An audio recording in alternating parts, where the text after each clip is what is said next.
What's up, everybody? Welcome to another episode of my hip hop review. This album, this review. Well, before I start, I have a quick announcement to make. I'm rescheduling the Q&A until Sunday night at 11. The reason being is because even though yesterday was the 5th anniversary, yes, the 5th anniversary of this channel. I felt this whole week I'm kind of busy with a lot of stuff. Plus, I got a gig this Saturday. And I'm trying to catch up some homework. I quit my job and shit like that. I still got my other job, so I'm still good. I'm still good and shit. And I did get the Inspector Deck and Control Substance, but let me show y'all something.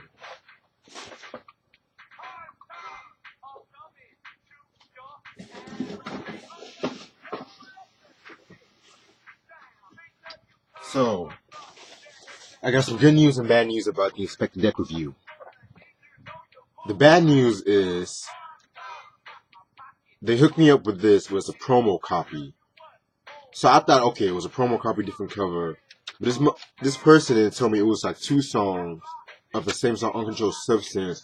One is a single, well, one's a regular song, and the other is just an instrumental. So I was kind of heated about that, but he said he can return my money. He can return my money as soon as I return it. So thank God for that. As long as I'm glad he's not a dick about it and shit.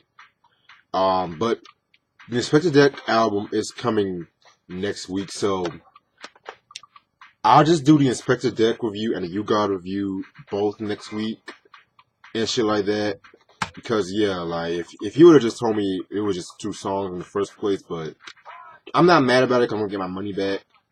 So yeah, so this week is gonna be a jam-packed week with reviews too, because this is the day where I'm beginning on reviewing Run D.M.C's, and this week I'm gonna talk about their first album and their second album. This upcoming Thursday, I'm going to review Intelligent Hoodlums solo debut, and I might do another review this week depending on how much time, just catch up on some reviews. But yeah, man, doing a lot of big things and shit like that. Alright, so like I said before, the album I'm about to review tonight is Run DMC's debut album, or self-titled debut, released in 1984 on Profile under Arista. Yeah, singles albums known for are Sucker MCs, It's Like That, Hard Times, and Rockbox. Now, you guys, I mentioned who Run DMC were because I reviewed Raising Hell a while back ago. So I'm just going to give a quick synopsis, of who they are. If you want to know full biography, check out that video out, by the way. So Run DMC consists of members Joseph Run Simmons, Dell DMC McDaniels, and Jason Jam Master J Mizell. Rest in peace to Jam Master J, by the way. They're a hip hop group based on Hollis, Queens. Russell Simmons was Run's brother. You guys should know who he is. This was before he signed to Def Jam and shit like that. He was a promoter, and he was working with Kurtis Blow at the time and shit like that. And so while he was working with Kurtis Blow, he introduced Run to Kurtis Blow, and he was originally a DJ for Kurtis Blow, and so he became Kurtis Blow's sidekick, or his hype man and shit like that, to say the least. Jason McDaniels, DMC, he got into hip hop and shit like that. He got into hip hop by after listening to recordings and shit like that of Grandmaster Flash, Furious 5, Melly Mel, and he hooked up with he got a turntable, and he used to go by Grandmaster Get High and shit like that. Dope name, by the way, dope moniker. And so both members, they hooked up with each other, and they met Jam Master J at I believe it was at a park. They met Jam Master J, and back in those times, he was known as Jazzy Jace. So fast forward to 1982, not Run DMC, just the MC Run dropped his first single called Street Kid. That didn't get them nowhere, but he liked the fact of rapping, and they formed a group and changed themselves to Run DMC. That is one thing you guys need to know about Run DMC's name. Up until like the early 80s, a lot of hip hop groups, they always had like a number, like Grandmaster Flash and the Furious 5, Fearless 4, Treacherous 3, and things of that nature. So Run DMC was like a new, progressive step and shit like that, because it's like Run DMC, what is that and shit like that, you know what I'm saying? So 1983, they got a deal with Profile Records, thanks to Russell and shit like that. And so they released their first single, It's Like That and Sucker MCs. And that was a huge hit and shit like that. And so that's when they came out with this album. Yeah, man. Yeah, man. Like, this is groundbreaking shit right here. Alright, yeah, this is actually the 2008 reissue. The 5 classic albums.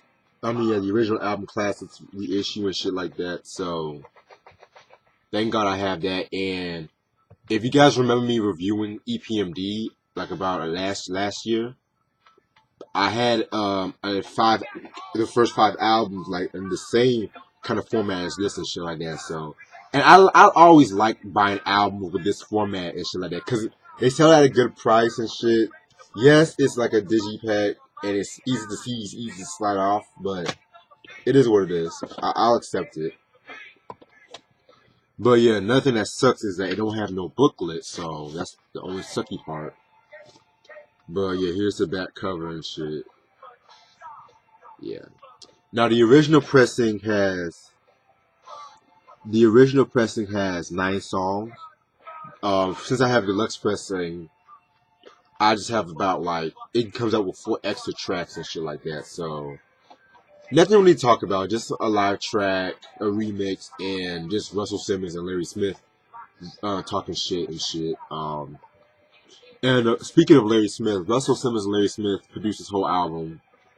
Larry Smith, and rest in peace to Larry Smith. If you guys don't know who he is, groundbreaking hip hop producer. Not only did he work with Run DMC, but he also produced Houdini's The Escape album and the Back in Black album. Escape was probably my favorite album from Houdini and shit. And the thing about Larry Smith was the fact that his productions was very he was introduced rock with the Run DMC side, but then he later heavy emphasis on synthesizer with the Houdini shit. And he also did production on the Fat Boys' first album too. So yeah, Larry Smith. If you guys want to know about the beginnings of hip hop, sorry about that. If you guys want to know the beginnings of hip hop, study Larry Smith's production and shit. And yeah, rest in peace to Larry Smith because in 2014 he died. He died and shit like that from complication of a stroke, I believe. But yeah. Now, 9 songs the album has. Let's get right started. Track number 1, Hard Times. Very dope song. Love this song. I never knew this was a cover of a Curtis Blow song at the time that was released on his 1980 debut album and shit like that, self-titled. I'm not really the biggest Curtis Blow fan though, but I respect his contributions and shit. Track number 2, Rockbox. Love this song. This song was just dope how they combine rock and hip hop together and shit like that.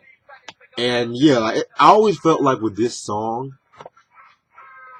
once Walk This Way came out in the Raising Hell album, I always felt people just forgot about the importance of this song and shit like that.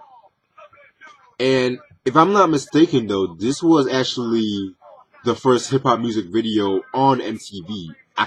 If I'm not mistaken, though, because I know like a lot of people want to say Grandmaster Flash and Furious 5 The Message, but I don't think that was on MTV because you can only watch that, I think it was played on Soul Train a couple of times and shit like that. So yeah. But yeah, very dope song and shit like that. Yeah, very dope song, Rock Box. I always love that song. Yeah, track number 3, Jam Master J. Self-explanatory is just Run and D.M.C. bigging up the DJ Jam Master J and shit like that.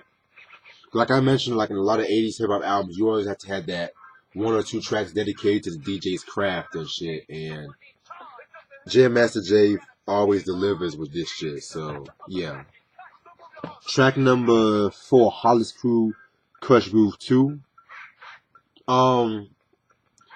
Yeah. So when it comes to like the Crush Groove 1, 2, and shit like that, this was like the earliest shit.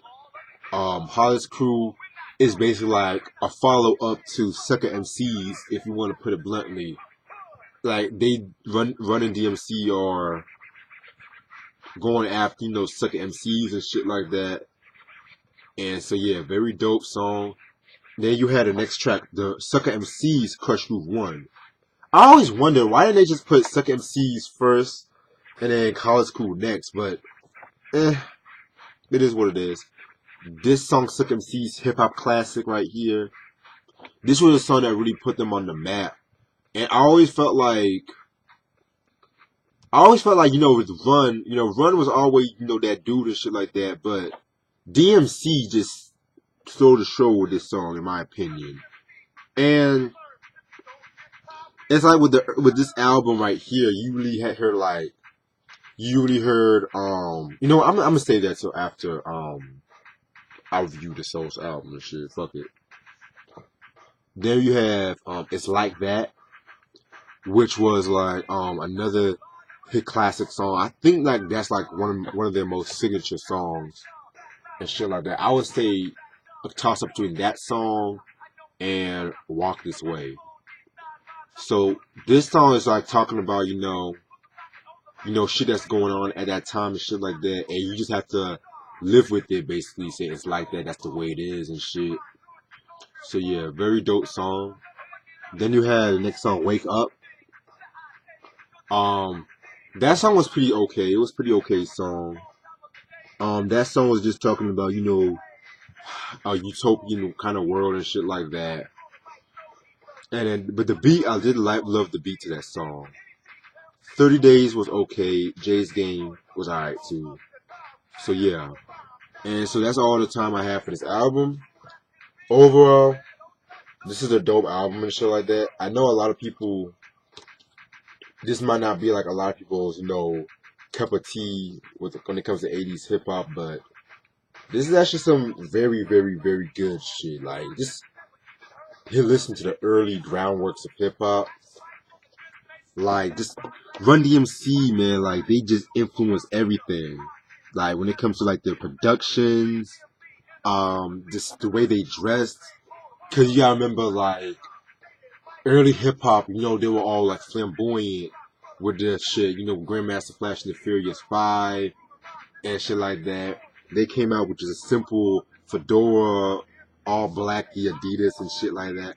I could have wore like some Run DMC gear today, but I just had like a long day and I just want to get this review done and shit like that so I can chill for the rest of the night. Well, not chill. Actually, I still have some more stuff to do. But yeah, very dope, very dope. They had like a persona and shit, very dope.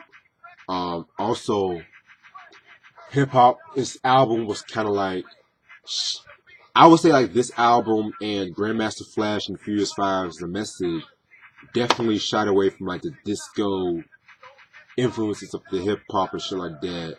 We're talking about some heavy topics over like sparse beats and shit like that. So yeah, very dope album. Love this album and shit like that. I would say Raising Hell is my favorite album from them. it'll either go like Raising Hell, this album, then Tougher Than Leather and shit. So yeah, I'm probably gonna do King of Rock maybe tomorrow and shit like that. So stay tuned on that. As usual, this is your boy Reg. Peace.